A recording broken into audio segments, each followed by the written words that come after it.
Doing a little more research on palladium, and I have researched this metal before, and I do think it may be the biggest winner in the long term, even more than silver.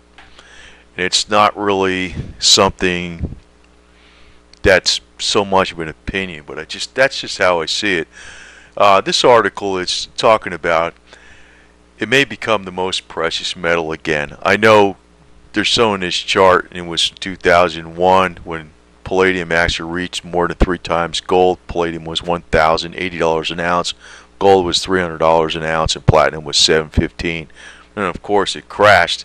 But the reason it went up so high back then was because the rumors that Russia was stockpiles are out, or they weren't going to export the metal anymore, and that was really what drove up the price. And then those were just rumors, and everything crashed again.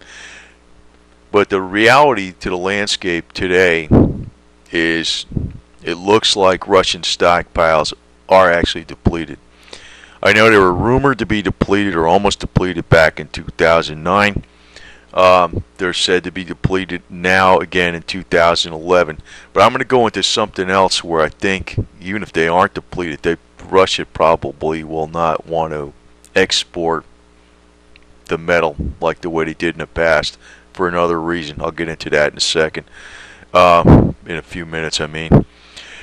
I just want to review again what palladium was used for mainly. It's used in catalytic converters in cars.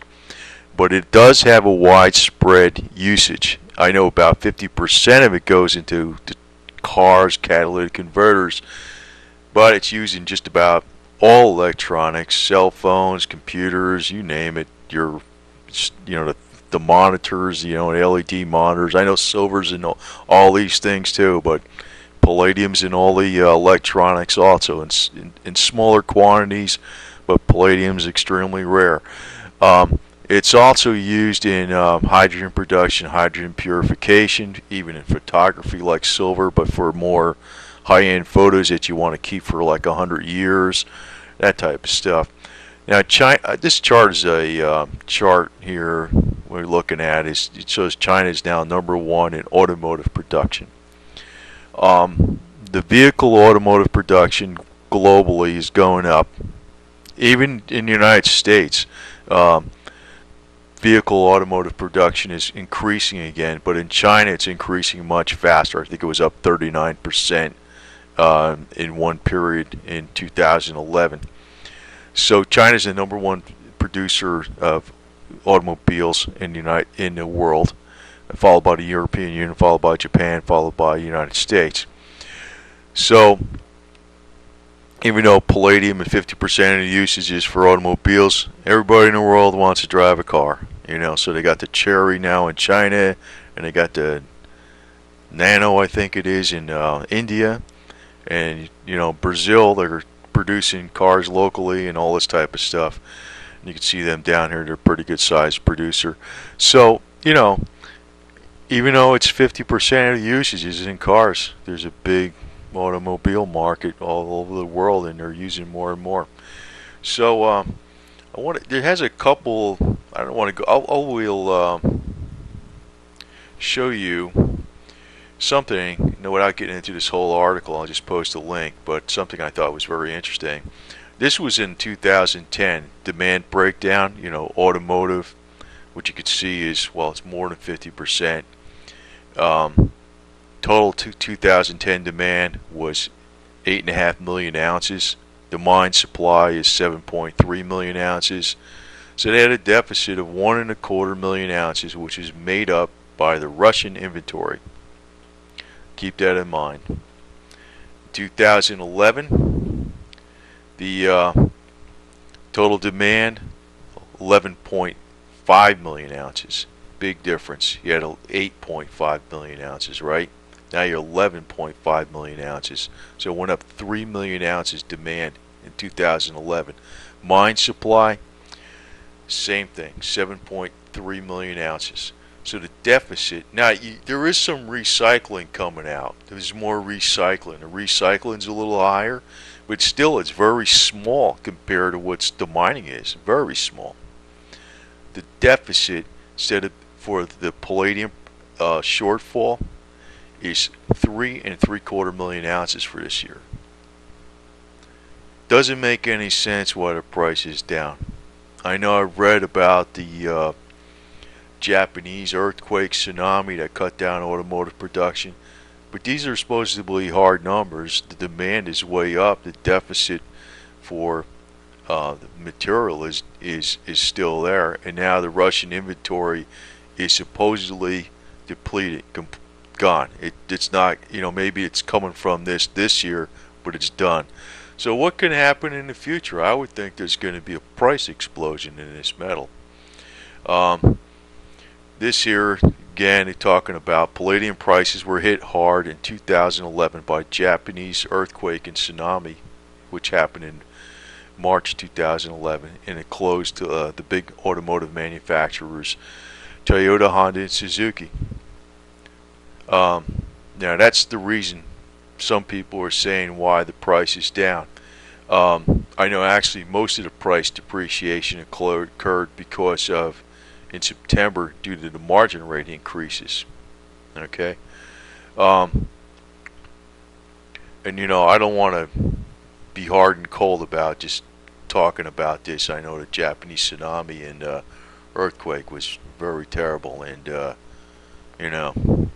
that I don't know what the hell was behind that, but that was bad news. I don't want to just be too cold about glossing over this thing, but that is why the palladium demand was down, partly.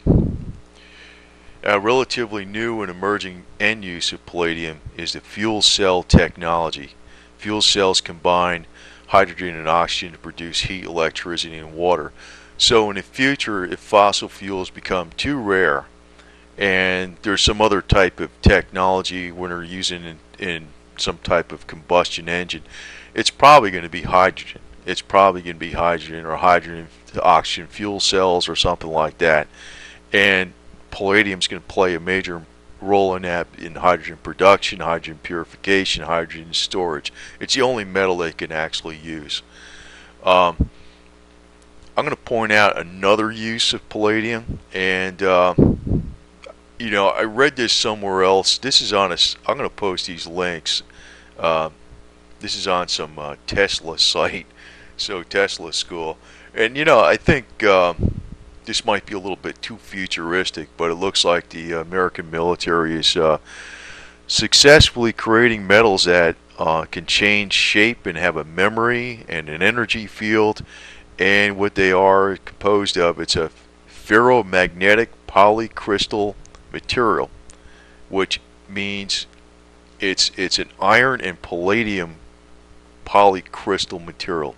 I don't know what the hell it is, to tell you the truth, but it sounds like really futuristic. But it's a iron palladium alloy. These metals possess super elasticity, shape shifting capabilities, augmented further by integration of more intelligent components into the alloy, allow it to generate its own energy field to reshape. And they're talking about it can use it as even as an exoskeleton, and that can be directed from instructions from the wearer's brain and behave like real limbs and muscles. Now obviously this stuff sounds like it's way out in the future, but there could be some other lesser uses for this iron palladium alloy polycrystal, whatever the heck it is, before they get into the science fiction technology, because this is pretty far out there. But when you see the militaries investigating something like this for new uses where it can have energy fields, or it can do other things that a normal inert metal can't do, you can see where palladium actually, I'm going to tell you the truth, that palladium acts from even before World War II was a strategic element of the military, because it's used in a lot of electronics and a lot of different things.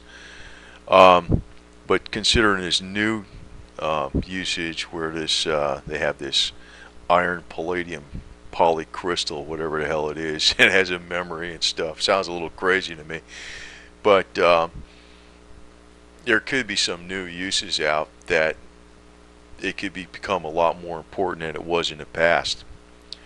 So when I'm looking at this article, and I know you can't really read this too well because of this picture that came through on the background of this, but it says as of late last month, and this is November 9th, 2011. Okay, they're written very recently. Some unnamed official in the Ministry of Finance said, and they translated from the Russian, that the palladium reserves are now depleted, making 2011 the last year that they're going to be able to take stockpiles out of Russia. So when you saw that 3.75 million ounce deficit in palladium for 2011, what that means is going forward into the future, where there's going to be more and more car production and more uses for this material to coming on, electronics, and it's a widely used material. Not as much widely used as silver, but still a very widely used material and extremely rare, 30 times more rare than gold. What do you assume was going to happen to the price? So I know it did poorly this year. It doesn't quite make sense why it did poorly. I know the Japanese tsunami and earthquake had something to do with that. But I do, this market for palladium is so small that this thing can actually move up faster in percentage-wise than even silver. That's my opinion. I know most people on YouTube don't look at this metal too much, but I think they should be.